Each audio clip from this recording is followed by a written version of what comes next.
Well, hello and welcome to the Super Connector show, where I'm delighted to be joined by Okare Shaba, who is the founder of Padocare. Shaba, Okare, sorry, do you want to introduce yourself and say who you are, what you do, and tell us a bit about Padocare?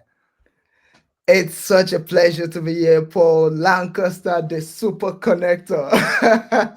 Yeah, my name is Akari. I am leading digital transformation in the UK. What does that even mean? Right. So we are building a technology that helps care homes, domiciliary care, to streamline their workflow, moving them from paper-based to digital. And we have also transformed and a little bit of pivots, moving to healthcare recruiting as well. So that's something interesting that we'll also talk about. So yeah, I wear two hats. I am also the project lead at International Space Station ISS Airview at the Newcastle Airport, and also the founder of Padocare. It's a pleasure to Amazing. be here. Thank Yeah, you. no, amazing. So we met through an event. So I run a monthly event, as you know, called Platform in Newcastle, Sunderland, Middlesbrough, and Edinburgh. And as soon as I met you, I just positive energy just radiated from me. I just thought, oh, this guy's he's got something about him, and I can't remember what you said, but you maybe said, oh, you told me a bit about who you are and what you're doing, and straight away I was like, oh, this sounds really interesting what he's doing, and I think I then introduced you to a couple of people or one or two people, and um, Yeah, just since then we've built up a bit of a friendship, and I've seen what you've been working on and really impressed with the thank quality you. of the platform that you developed, the Thank you. Padocare platform. But you as well, I think you as a person, and more I've learned about you and your background and how you carry yourself. So do you want to talk a little bit about that, about your background and how you got to where you are now? Wow, that's a long story. I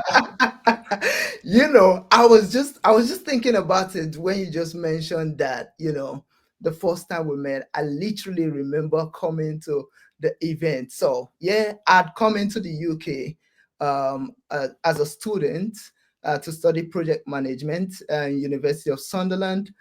However, when I graduated with a distinction. I was like, oh, what do I do next? So I applied for the Global Talent Visa and I got it. I'd applied initially while I was on term time, but I got denied. And that actually set me on a motion. So I shared the outcome with my partner, and then she was like, "Okari, this is not you. So create this document in such a way that anyone who's not in the room knows who you are."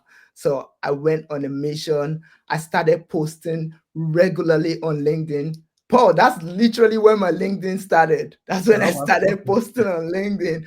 I posted every day on LinkedIn for 365 days, non-stop, Wow. consistently. Yeah, so that helped me build my personal brand. That gave me more visibility. And yeah, just talking about my background, I've got a bachelor's degree in computer science. I started a social network application called Obi. It was based around voice app. And we won top two startup in Nigeria, went to Finland. It was really a great success. But at that time in 2013, 2014, we couldn't raise funds like some African guys just doing something cool.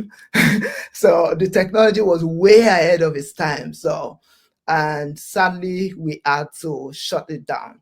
So my partner, I went to serve the country. There's something called National Youth Service in Nigeria, where after graduating you go and serve the country. You're posted to any part of the country, and that led me to exploring and experiencing other part of myself, meeting new set of people. But by the time I came back, my partner was like, my co-founder was like, Okari won't be able to continue this project.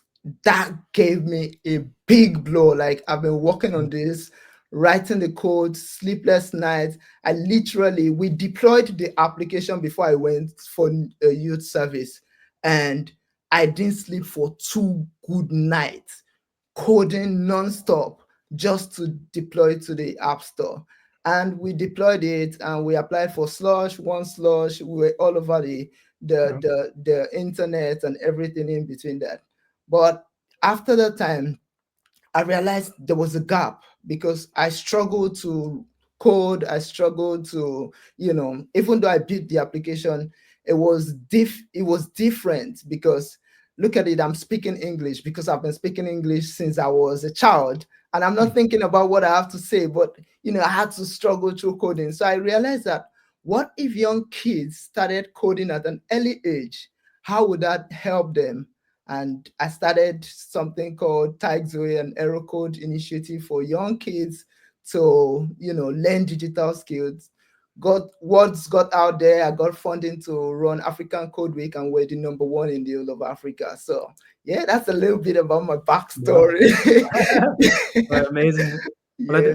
I did know some of that, but when you tell it again, it's like, wow, like that's just one of those things would be impressive, but Mm, as well as what you're doing, you clearly, when you put your heart and soul into something, you obviously do it really, really well, and when you believe in it, and you can make amazing things happen. yeah. I think you've got a quite a unique skill set because you're technical, but you're also very, what's the word? Very personable and very charismatic, and you're good at conversation, and you're likable. And not to say that developers aren't, but like a lot of technical people struggle with that side of things. I And know. I know that because many years ago, I don't know if you know this, I trained to be a graduate trainee web developer for British Airways, Yeah, you and mentioned. but that was later in life. I was 21 Mm, 2021. So I could do it, but it didn't come natural. It wasn't naturally. easy. Exactly. But other people that I worked with were just gifted. That was just the way the brain worked. They were just really, really good at coding. I could do it, but it was harder for me. And I Exactly. realized actually what I'm quite good at is being that bridge between technical and non-technical people. I Mm, really admire and respect technical people and developers and understand them, and I can talk to them, but I can talk to business people. non-technical people Yeah, as well. Yeah, and I think there's a real, you need people like that, because otherwise you can have the most amazing technical thing in the world, but if no one understands it and no one can see how that relates to them or how that can be applied in the real world, it's not going to go anywhere. So absolutely, yeah. absolutely. I agree with you because most times it's like a pendulum. You either swing to the very technical side and forget that life is like there's also a non-technical side where people actually understand not just numbers but emotions and everything. So I Mm. think for me it was like I was first a normal person, an enterprising, outspoken, the fun life of the party. And then all of a sudden, I found myself in tech and I found myself. So it was more like outgoing first. And then later, I then found myself in tech. So I could speak the language, I could bring things down. I could, just like you said, I could relate in language that, it's is okay or is digestible. That's the word for Mm. normal, non-technical people. Yeah, Mm. or Yeah, business people. Yeah. yeah, amazing. So then you've obviously you talked a bit about LinkedIn there. I mean, when you first told me about that, you said you'd reverse engineered the algorithm, or you'd figured out what LinkedIn wanted to see, and you've obviously done that really, really well. Um, but your consistency as well, the fact that you were posting every day, like people wonder why they're not getting any engagement, and then maybe just post once a month or even less, or like the post once and they don't get a big response, so then they give up. But Mm, the fact that you've been posting consistently every day, and it's interesting things that you're posting and you're sharing, and you're very good at commenting and joining in conversations as well that other people don't do. So obviously don't go into all the details of LinkedIn, but like what's what's your thoughts on that, or why did you get into that, or how did you get into that? I think that's the best question. Why and how did I get into that? So the reality is, when I told you about all this my experience, I saw into the future and I realized that my job was at stake. With the rise of AI, with the rise of everything, I just Mhm, like projected and I was like, Okari, very soon, even though you're a technical person, you will not be relevant. And the only thing that you need that will replace your CV, that can never be replaced, is your personal brand. I don't mhm, know where I got that from. Like, I just got it. It was like, you know what? Regardless of whatever technical skills you are replaceable. mhm, And but you as a person, as a personal brand, Paul Lancaster, no matter what happens, you can't take the super connector out of Paul Lancaster. yeah, Even at 80 and 90, you can still make a call and say, this young Nigerian just got into the UK and want to start a startup. Okay, let me connect you with this person. So mhm, that is something that they can never take out of you. And mhm, that was what I was like, you know what? I needed to um build my personal brand. And the mhm, next thing I decided was, what channel would I use? So mhm, I always like to say, I'm wearing suit. I always like to look professional, always like to, carry myself with let me say with class. mhm. And I felt like the You're a best sharp part. dresser. You always look very smart. You're always very stylish. So. Thank you very much. Yeah. So I've always been like this, even since university. Is either I'm in the very fashionist or whatever it is. So yeah, I decided LinkedIn was a place because of where I saw the brand personality of LinkedIn itself. TikTok has its own brand personality.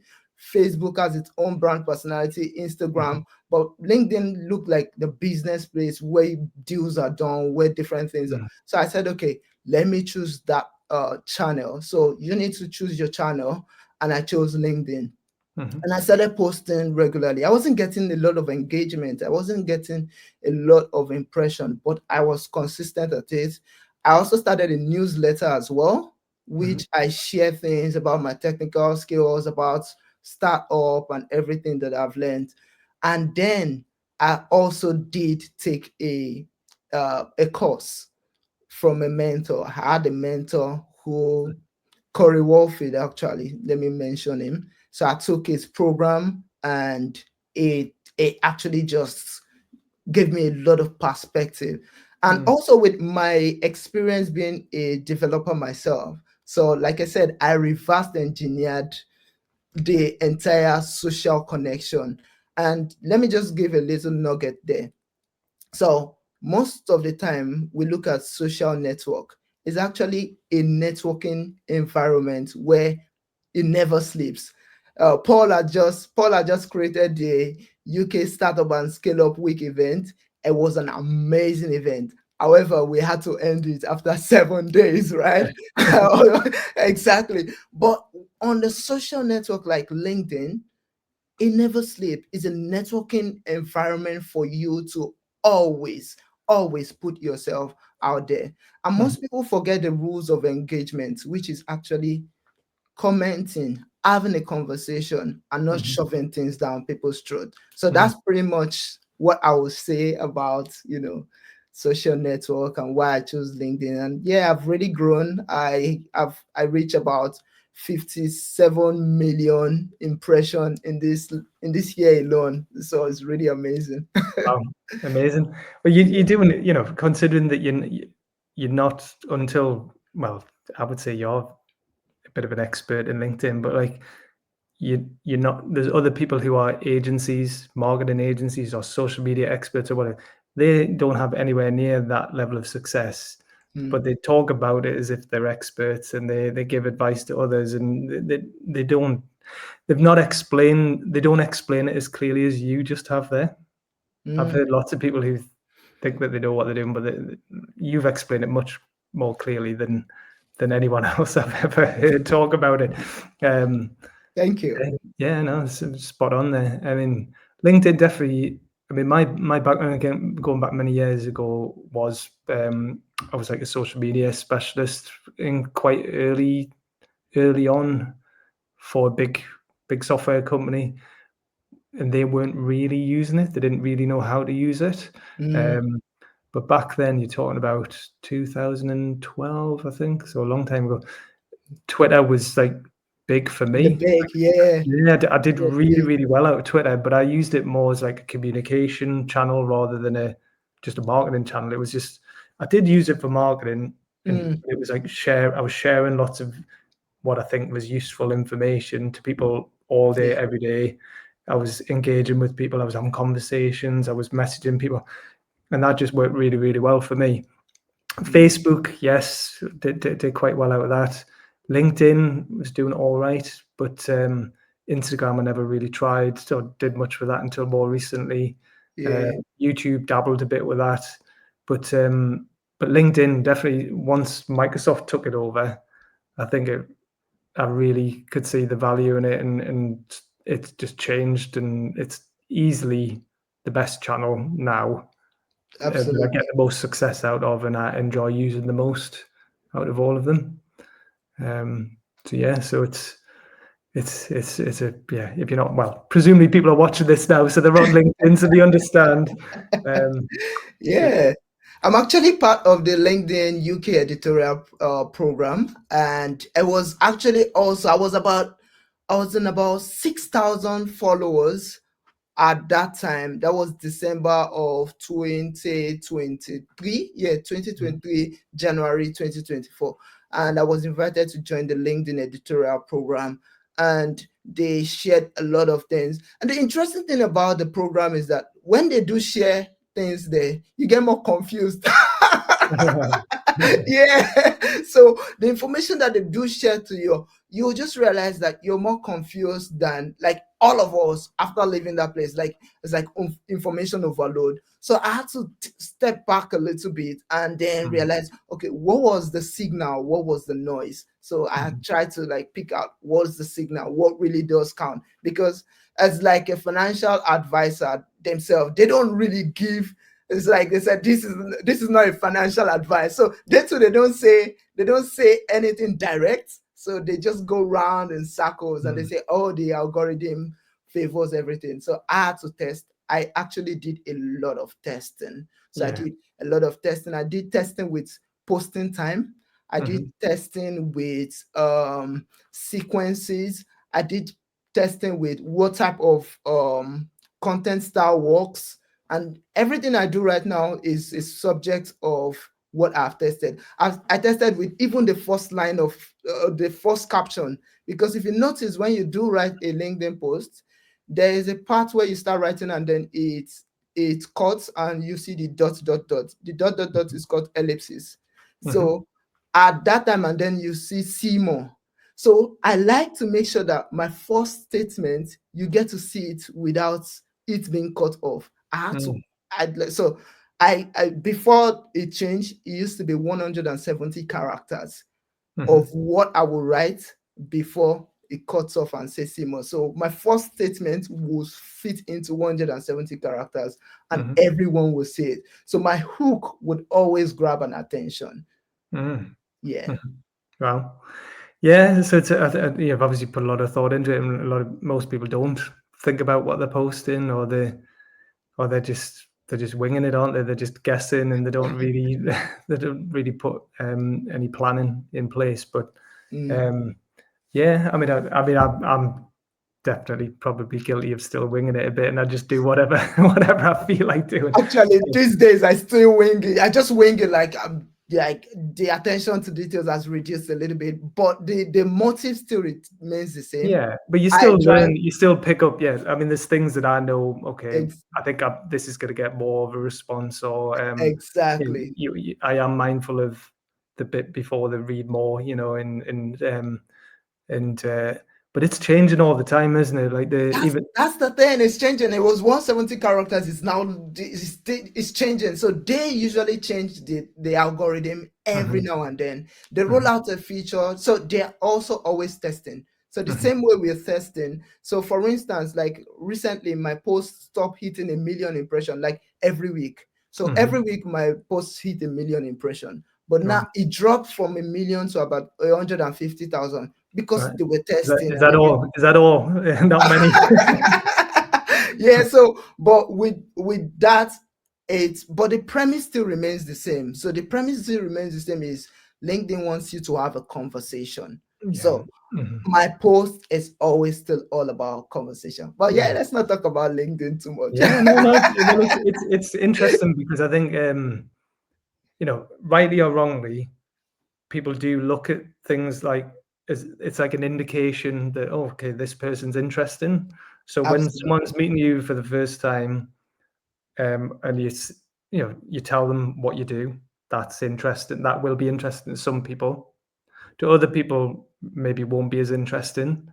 But then your background is interesting. But also when you say, "Oh, I've got this many followers or this many impressions on LinkedIn," straight away, I think most people will be like, "Okay, this guy's. I need to know more. What's he doing that I'm not doing or that I can learn from?" So Yeah. it does set you apart, and it does show that you're clearly good at whatever you're doing. Do you know what I mean? Mm. Um, so yeah, I think it's anything that sets you apart and gets people's attention. But then it's what you do with that attention is the next thing. Because Absolutely.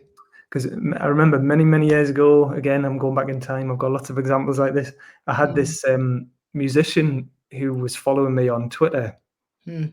and basically he's a rapper, right? So and he started liking and retweeting my tweets, and I was like, Mm. what's this guy do? Like he was like a famous, successful, award-winning rapper who Mm. was like liking and retweeting my tweets. So I just messaged him. I was like, "Oh, like I noticed you're liking all my tweets." Like, and he said, "Oh, I've got loads of followers because I've won these awards and I've had success, but I don't know what I'm doing."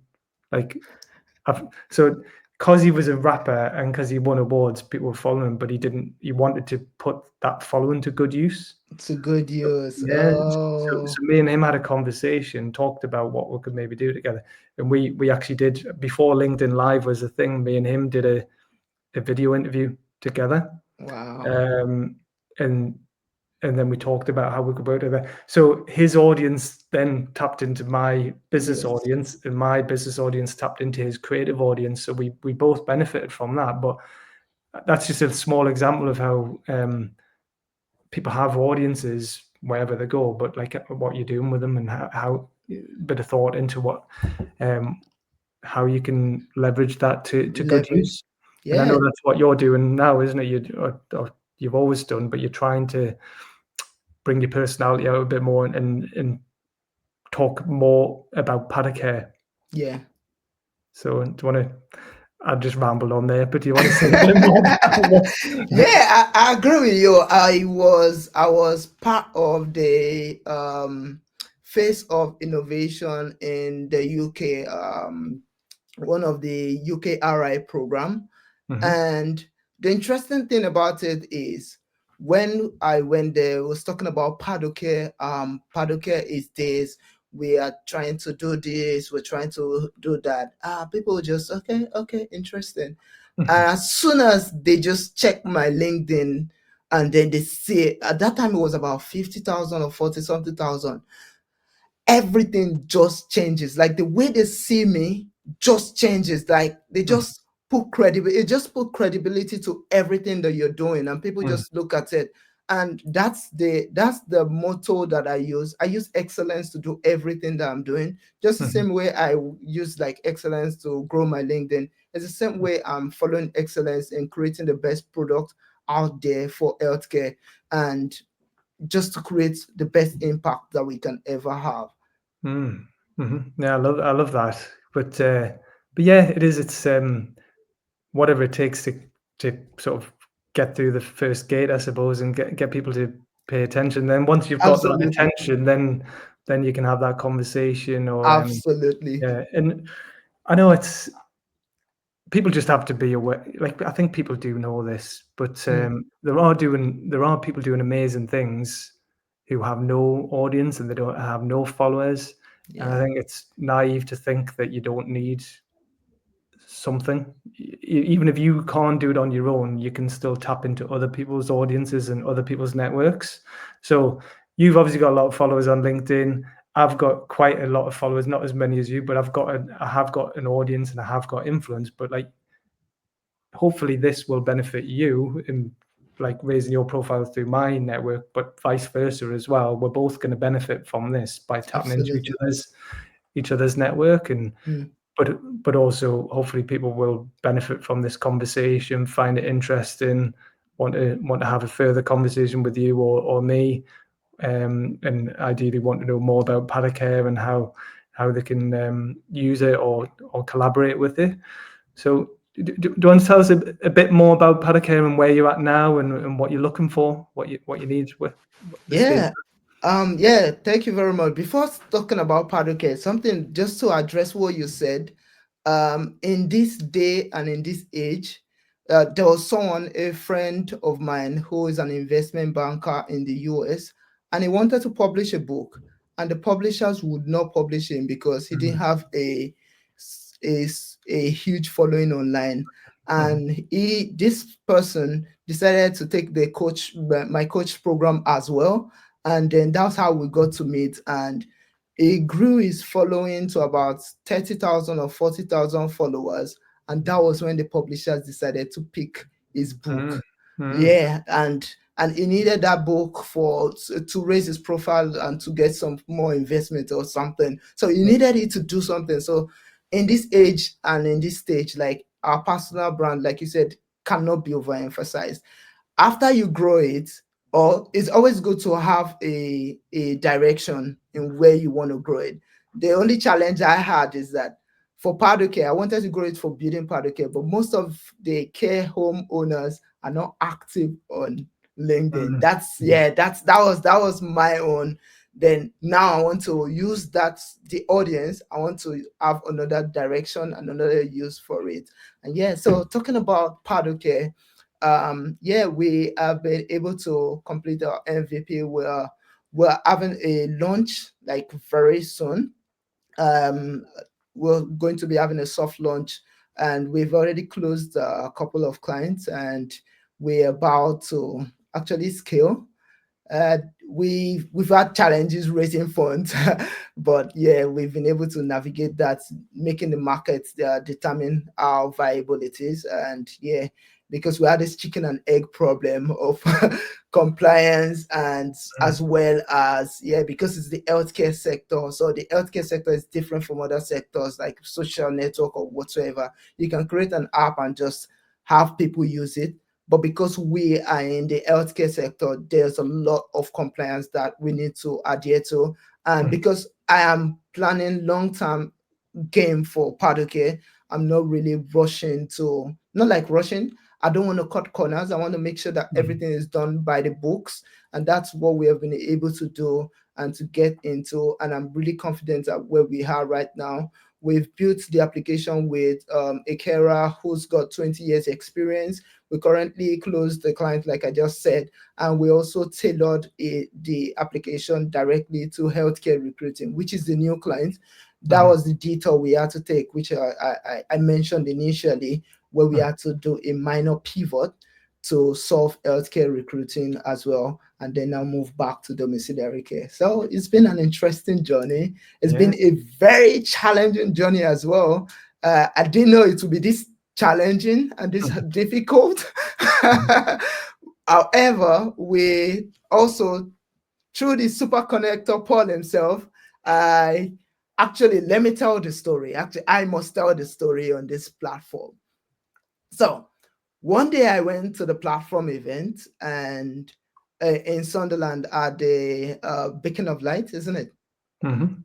Is it Beacon of Light or Yeah, yeah, yeah, Stadium big of good Light? night. Yeah. Okay, good.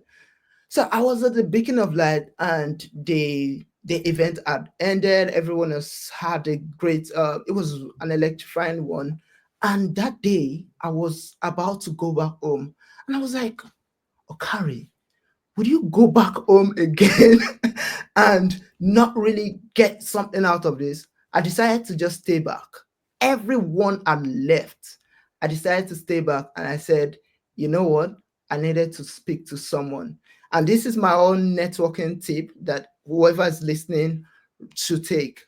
When you go networking, look around for the most connected person, oftentimes the event organizer, or oftentimes Paul Lancaster, because they know the right people, and you just ask. You open the conversation very nice, introduce yourself, share what you're doing, and they know what you're doing, and then you ask them, who do you think I should speak to? Because they know everyone who is coming and they know who will benefit your business. So I went to Paul and I said, Paul, my business is struggling. I'm not making any headway. The entire 2024, we literally didn't make any headway. And even though the product was ready, even though it was market ready, we didn't have, because you needed to penetrate the market. And I didn't have that at that time. So I went up to Paul and I said, Paul, I needed help. And Paul said he will help me. So he gave me a task to do, which I did. And I came back to Paul. I remember telling Paul, sent him a message, Paul, I have done the task. And Paul said, let's take Padocare to the world. And guess what? That's the reason why, number one, Padocare is doing very well now. That's the reason why some doors has opened. And Paul, thank you very much for that. I really Ah, appreciate yeah, that. thank you. No, you're welcome. I mean, I'm a bit embarrassed that you said that, but like, no, but I put you on the spot. you have.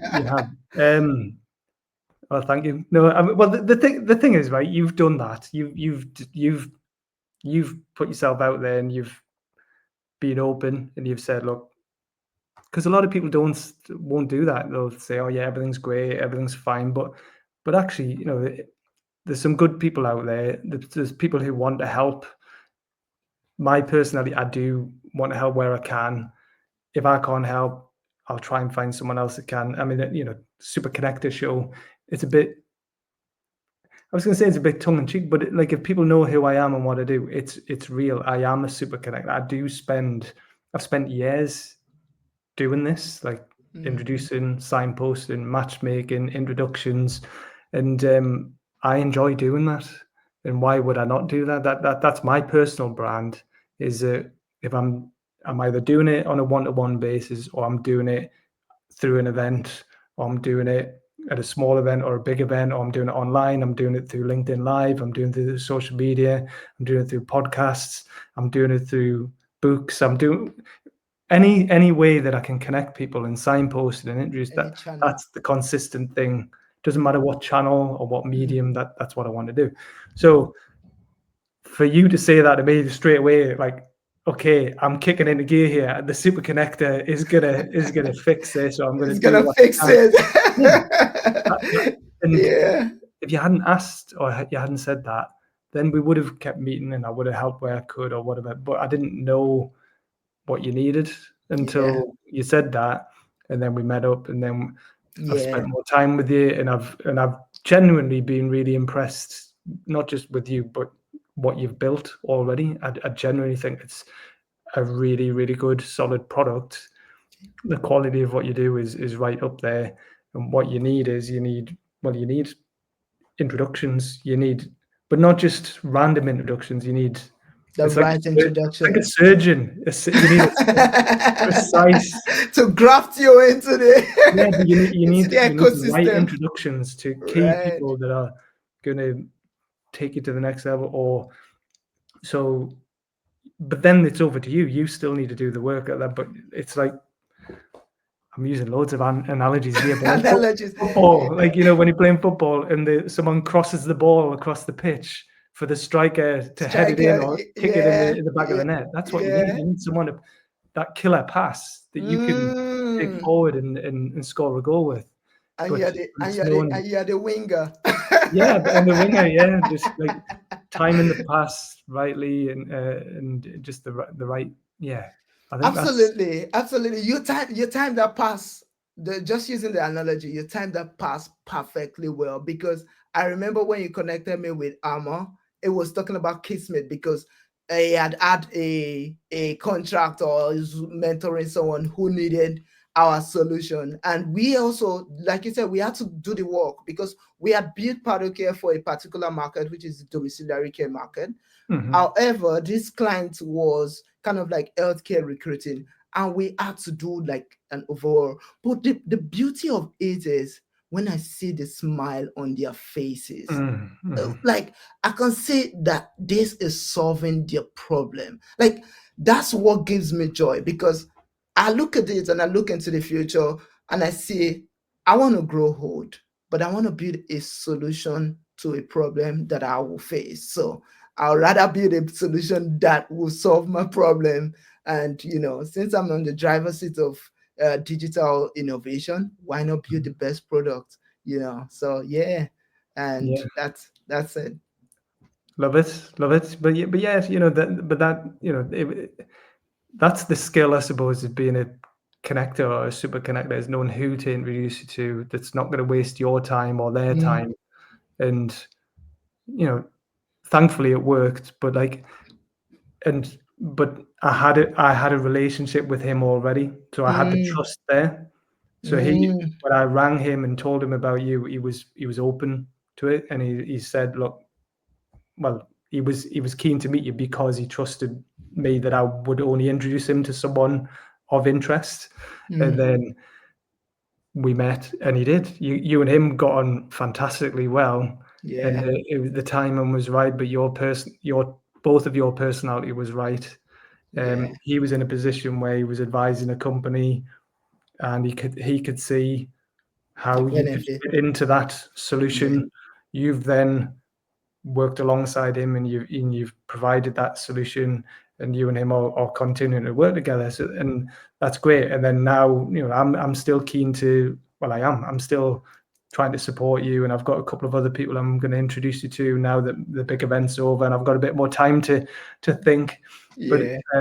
I think the key thing definitely is introducing you to having a few good people around you that complement Mm, your skill set, mm, understand what you're all about, like you, and want you to win as mm. well.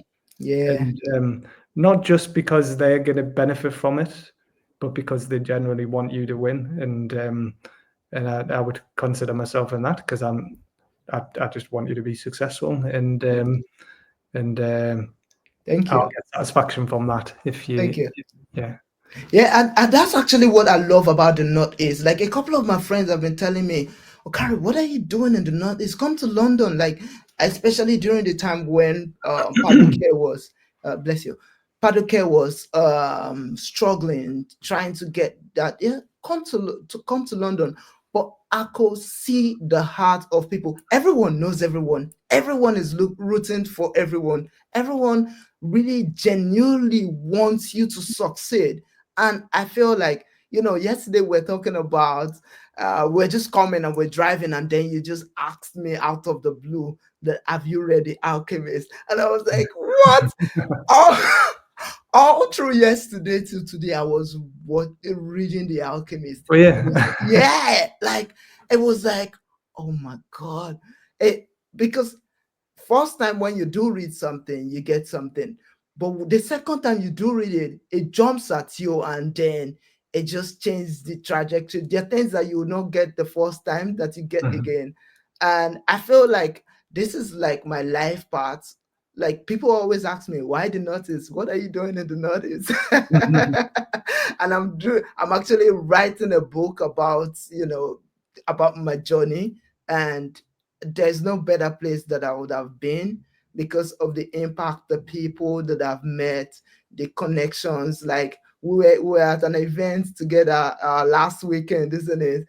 I met your partner. It was, the people, the connection, everyone, but it really wants everyone to do well, Mm. which you don't get to see every No, time, and no. sometimes we take it for granted, but because it's there. But if you go Yeah, outside of this place, it's probably not the same way yeah. everywhere. Yeah. No, you don't.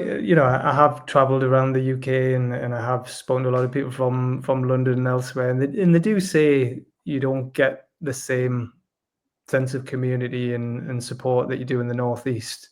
And Absolutely. that is definitely a big advantage of being here. And it is a close knit community, and you can get in touch with people relatively easily. Like Mm-hmm. people are Mm-hmm. usually quite willing to help or have a call or have a meeting or go for a coffee or whatever in a way that I don't think you could get in other larger cities. Yeah. The only thing I would say is I think great as that is, I think we can't just stay in the Northeast. We need to. I Mm. think it's a great place to be based. Mm. Right, the cost of living is lower. There's a close knit community, very collaborative. You can make. I think it's a really great place to start and grow businesses. But I Yeah. think we still need to tap into international cities like London and Edinburgh and other places around the world where the money is or where influential decision makers might be. So I think that's maybe what some people in the Northeast miss out on. Miss They out on. think that Yeah. they can just stay in the Northeast and never talk to anyone outside of there, and they struggle Yeah. because. So I think that's maybe the next step for you I and agree with me you. is to keep stay local but global as well. Global. Yeah, I agree with you 100% because our beachhead is the Northeast. However, our goal for the next 5 years is to scale to the mainlands, to the south, and yeah, to the whole of the regions, to the entire UK. So it's our beachhead. Our beachhead is the Northeast. We'll start from Sunderland, Newcastle, Middlesbrough, Teesside, come that area, and then Mhm. spread gradually and all yeah, to Northern Ireland. Yeah. Yeah, well, don't forget Scotland as well. And You've got Scotland. just up the road. Yeah, exactly. Yeah, Right. yeah, exactly. Absolutely. And through the platform events, we're doing that. We're doing the events obviously in Sunderland, Newcastle, Middlesbrough, which is Middlesbrough. Teesside, Yeah. Edinburgh. Edinburgh. It's that northern corridor. Yeah. Um, Yeah. Yeah. Someone once described it to me. They called it Gendy. So it's Glasgow, Edinburgh, Oh, Newcastle, Durham, York. York. Oh, yeah. York. York. Gendy, Yeah. right? Now, Oh. in the Northeast, we do have a geographical advantage over other locations because Mm. you have the train, the East Train. Coast Yeah. Main The train. Line. It's Yes. actually really easy to get up and down the country from the top of Scotland all the Scotland way down to down London and back to London. again relatively easily. It's actually quite hard to go across the country from Mm. Newcastle to Manchester and other parts on the west, but up and down is really easy. Easy. And Yeah. Yeah. Yeah. and Yeah. Leeds and York and Yorkshire is a thriving hub, particularly for healthcare. A lot of Mm. healthcare activity Yes. in Leeds. Um, Absolutely, absolutely. The event was at Yorkshire. Was right. actually at Yorkshire. We had the final pitch was at University of I think University of Yorkshire. Yeah, correct. Yeah, Right, yeah. And yeah. then in Edinburgh, you've got it. It's a capital city. It's the capital city of Scotland, Mm-hmm. Mm-hmm. and there's a lot of money. There's a lot of investors, a lot of financial institutions in Edinburgh, Mm, and it's only an hour and a half on the mm. train up there. Um, and they, what's interesting is I've been thinking about this for years and years, and I've been started doing it through my events and just before the lockdown and The started doing it lockdown. again last year, Yeah. building these bridges between the Northeast and Scotland because Oh. um, there's a lot of people in Scotland who, again, strength and a weakness, they're very Scottish. They love Scotland, they love Edinburgh, they Yeah. love They don't Glasgow, want to leave. Yeah. but that's a small market. Mm, And I've been talking to people up there who say, they have investors fly in from around the world to meet these companies, and the company will mm. say, we want to be the biggest health tech company in Edinburgh. Edinburgh. And they're like, well, Yeah. why No. not the UK?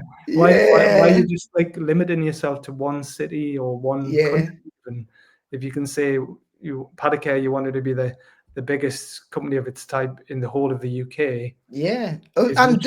it's not even just that alone. Yeah, We actually also looking at the US. We already have yeah, like partnership with a US partner, as well as trying to get the EPA compliance and everything. We just want to get UK sorted out, yeah. grow steadily, and then our 5 year plan will be able to scale to the US market as well. Yeah, Right. Amazing. Yeah. And then that's a huge market. And then that's a huge market. Yeah. yeah, I mean, there's probably even Australia. There'll be there's One the, step at a time. yeah, you know, but it's yeah, but it's why not? No, why not? Why not? Why not? Yeah, why not? If not, why not? Yeah. Wow. Yeah. It's So you amazing. so obviously you've got some clients. You've that's going well so far. You're keen to well, I know you're not necessarily looking to fundraise, but if someone did want to come along and was an investor or an angel investor, you would obviously talk to them about that. But is that right? And what you're really keen for is introductions to care. Yeah, actually, I tried to raise funding for over a year. I got the SCIS Advanced Assurance with HMRC of 250,000 tax Mhm, relief for 7 years, and that's really massive for raising funds. However, mhm, even with that, we still struggle to raise some funds, and mhm, I spoke to some angels, spoke to some VCs, and mhm, everyone was like, prove the market first, because most people feel like there is not a lot of money there, and they also feel like the market is really very difficult, mhm, which it is. I've been part of it, but giving up is not in my DNA. mhm, I except if like as an entrepreneur, you have to just believe in your mission so much, so that like the alchemist, everything conspire to make it mhm, work. Like Paul connects you to somebody, someone else connects you with someone, and a lot of people are really genuinely. I've got introductions to Brazil market. One of my friend has a hospital and a care facility. They've got different regions, as well as Australia as well. However, I'm not touching that yet. So mhm, yeah, back to raising funds. So I've really done tried to raise some fund, you know, uh, different accelerator programs. However, I decided to slow down and stop myself in that track, mhm, and let the market decide what they want. And mhm, the market has told me what they want, and I moved directly to what the market wants. And mhm, working with referral programs, working with growing, and just with a referral program, that's what we're trying to do right now. And yeah, if an investor who brings much more than money comes along and gives us more access, because my goal is to get into the NHS suppliers list of digital social record solution. So Padocare mhm, is a digital social record solution that mhm, helps care homes, home care, to be able to streamline their workflow. We help them move from paper-based to digital. We help them with their care plans, shift schedules.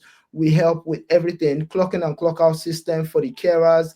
They have a mobile app that they can use to clock in. We have geocoding and geofencing for them not to be able to clock in when they have not gotten to the location where they're supposed to administer the care. We're building AI into the mix right now. We have initially we're using retrieval augmented generation for the domiciliary care to streamline their workflow, chain more things. What I mean by that is help them to do more with less effort. They can use voice prompts to make different requests. However, now that we've moved to another market, like the healthcare recruiting, we have now built a 47 factor AI matching model that not just help you fill shifts, but helps you provide the right carer on our app. For mhm, instance, if the request is for a Chinese person, if you've got someone who speak Chinese or Mandarin, that increases their matching factor of that carer. And mhm. we use so many factors from everything, 47 factors to Wow. be able to match them. Yeah. Mm, So, yeah. amazing.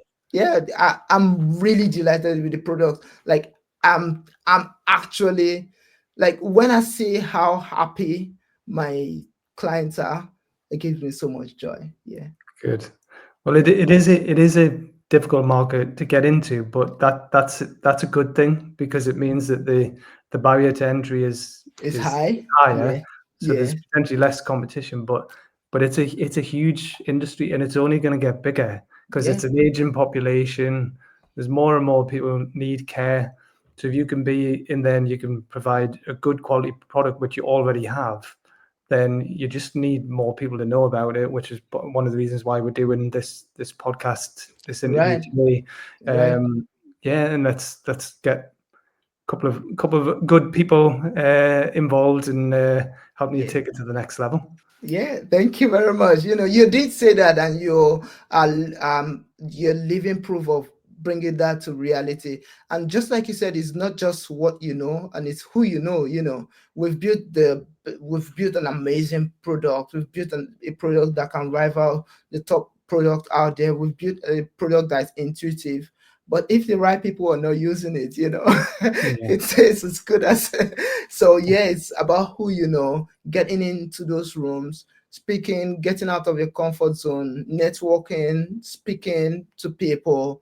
And to be honest, Paul, I've been everywhere. I've been in London, Manchester, Leeds, York, Sheffield, Teesside. I've been frequently going to Teesside. I've been everywhere. yeah. I've been everywhere, connecting, meeting people. Manchester. I was invited for the IDPP conference recently as well. So yeah.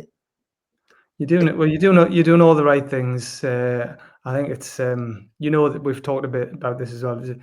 It's hard as well because you got to stay focused. Like you've got to be Focused. really clear on what you're trying to do, and Mm. once you've got even just a little bit of success, Mm. people want a piece of you, and they want to put you on stage, or they want to feature you in the marketing, advertising, and they want to. But but that's not always going to help you get to the next Next level. level. I agree Um, with you. yeah, so it's just Like I said, okay, go ahead, sorry. no, I was just gonna say it's difficult. It's difficult because um, I'm I've been guilty of this in the past. People ask me to do things, and I think in my head I can justify it. I can say, "Oh yeah, this is good. It's gonna raise my profile or get more people to know about what I'm doing." But then Mm. that doesn't always translate to a business Yeah, success or a sale. And if you don't have sales and you don't have clients or customers, you don't have a business.